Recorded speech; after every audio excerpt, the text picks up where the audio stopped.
and of the Holy Spirit. Amen. Very interesting readings from the Bible this week, I'm sure you will agree with me. And it has brought to mind a very philosophical phrase, which is thesis, antithesis, synthesis, is very pertinent for our situation in the world today.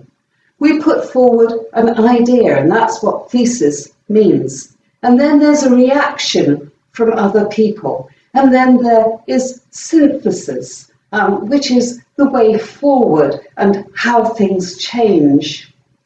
When we became aware of the coronavirus and we were in total lockdown, there was a lovely lady called Anne-Marie Plas, who was a Dutch national living in London, who put forward the very humble idea that we ought to have a weekly clap for the NHS to support them, to let them know how much we are willing them on, and we're praying for them and wanting to support them in their amazing work for all those people who were rushing into their hospitals, desperately ill with COVID-19.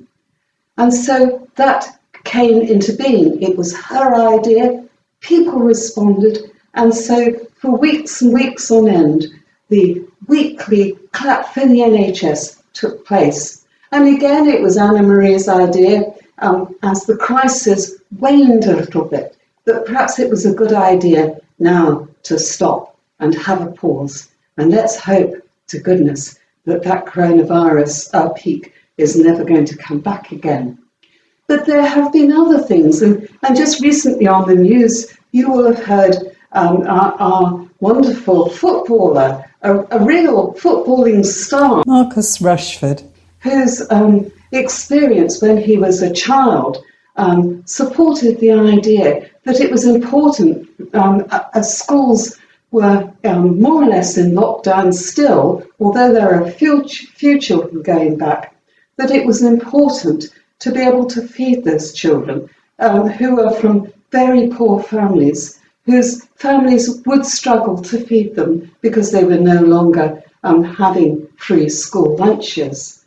And so this was his idea, this was his thesis. Or the antithesis normally would be from the politicians in government, that sports personalities ought to stay out of politics. But this time, the Prime Minister himself, Boris Johnson, thought it was a really good idea.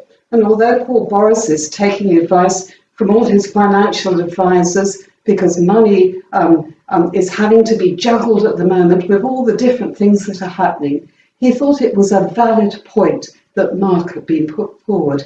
And so the antithesis was the desire to acknowledge that he was right. And the synthesis was that now families who are struggling financially will now get £15 a week per child for the time being, to support them until the schools are back and the children are being given their free school meals again. And so now on to our gospel readings, where Jesus Christ, who was, as far as anybody else was concerned, an itinerant preacher, he was the kind of person who roamed around and preached, and a lot of people liked what he was saying, and he developed, if you like, almost like today, when somebody puts something on the internet or on other forms of communication on the internet, that they go viral, if you like. And Jesus's idea, his radical ideas, were going viral, and the Jews didn't like it because it affected their authority as religious leaders. And so his idea was, his thesis, if you like, was don't worry about people who are going to destroy your body. Do not be afraid of them, because you will be vindicated. And there is much more to this life than you can ever imagine. And if they do manage to kill you, well, then you will be in glory for everlasting.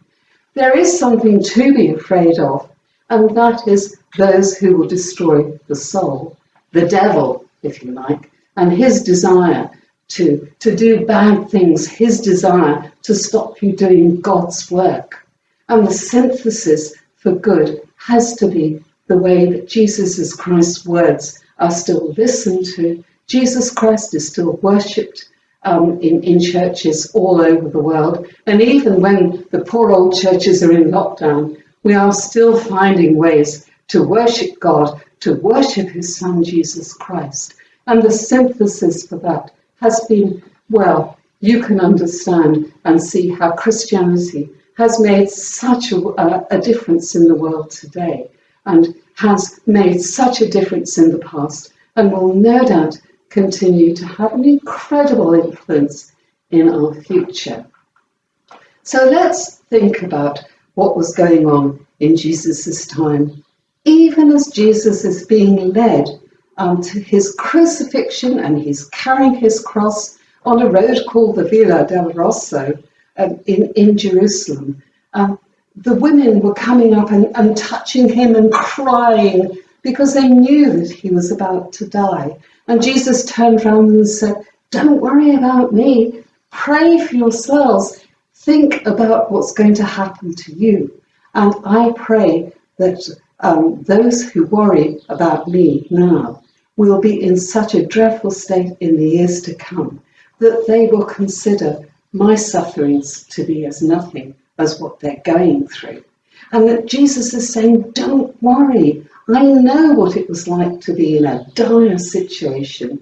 And in the same way that God was with me when I will be hanging on the cross, in the same way, I will also be with you when you are going through an incredibly difficult time. And Jesus prophesied on more than one occasion that when people were saying, "Oh, isn't the temple in Jerusalem wonderful?" And he said, "I tell you, there will be a time that not one stone is left upon the other. All this will be destroyed." And there was a certain section of the society, the Jewish society, called the Zealots, who were very much against the Romans. And they, at one time, went forward. This was after Jesus had died and been brought back to life and had ascended into heaven. There was a time when they tried to get rid of the Romans, and their desire to do this seriously backfired. The Roman army was incredibly strong and very well organized. And the Roman army went down to Jerusalem and killed a vast number, a vast proportion of the population. And for the great temple, it was totally destroyed. And if you go to Jerusalem today, you will find one very sad wall, which is called the Wailing Wall. And it is a time where the Jewish people go forward and stuff their little prayers into the crevices of the Wailing Wall and pray continually that their Jewish nation might rise to what it was before. So again, there was thesis, there was antithesis, and there was synthesis.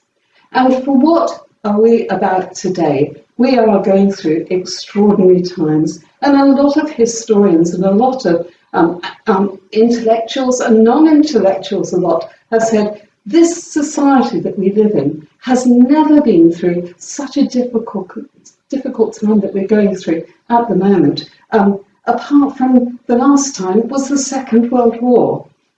And then later on in our service, in our final hymn, is going to give us some clip art to remind us what it was like during the Second World War, how people survived the Anderson sheds in the garden, the children who lived in the cities taken off to the countryside, and all the other different things that became the new norm.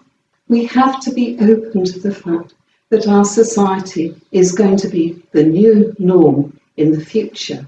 And the words of Jesus, the wonderful way that God has cared for us in the past, is caring for us in the present, and will care for us in the future, that has to be listened and advisably assimilated into our hearts and into our prayer life, that God has always been with us in the past and God will always be with us in the future.